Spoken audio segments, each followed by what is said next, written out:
Qoraqalpog'iston Respublikasi To'rtko'l tumanida bir guruh qishloq xo'jaligi vakillari ishtirokida suv tanqisligini oldini olish va tuproqlar unumdorligini oshirish borasida seminar bo'lib o'tdi.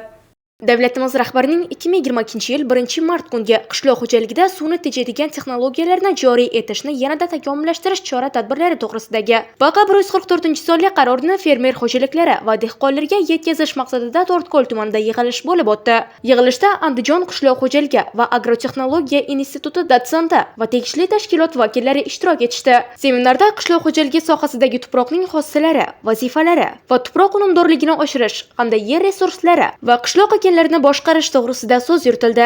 Bugungi kunda butun dunyoda bo'layotgani kabi bizning mamlakatimizda ham, xususan mana shu Janubiy Qoraqalpog'iston hududlarida ham suvga bo'lgan taqchillik juda o'zini yuqori darajasiga chiqib bormoqda. Buni bartaraf qilish uchun albatta suv resurs tejamkor texnologiyalarni joriy qilish bilan birgalikda tuproq unumdorligiga ham alohida e'tibor berish kerak. Chunki tuproqning tarkibida organik moddalarni va gumusni ko'proq bo'lishi tuproqni suvni o'zida uzoqroq saqlab turish imkoniyatini yaratadi va sug'orishlar soni o'rtasidagi muddatni ancha uzayishiga olib keladi. Bu esa yil davomida sug'orishlar sonining kamayishiga olib keladi va suv resurslaridan samarali foydalanishni asosiy bitta yo'nalishlardan hisoblanadi.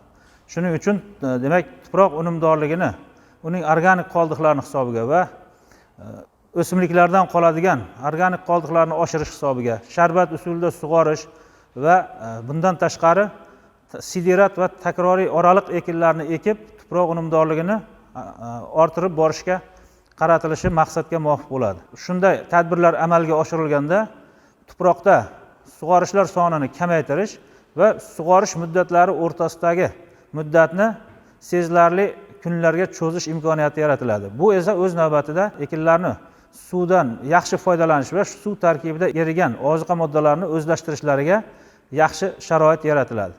Buni natijasida ekinlardan olinadigan hosilning miqdori va sifati yaxshilanishiga olib keladi.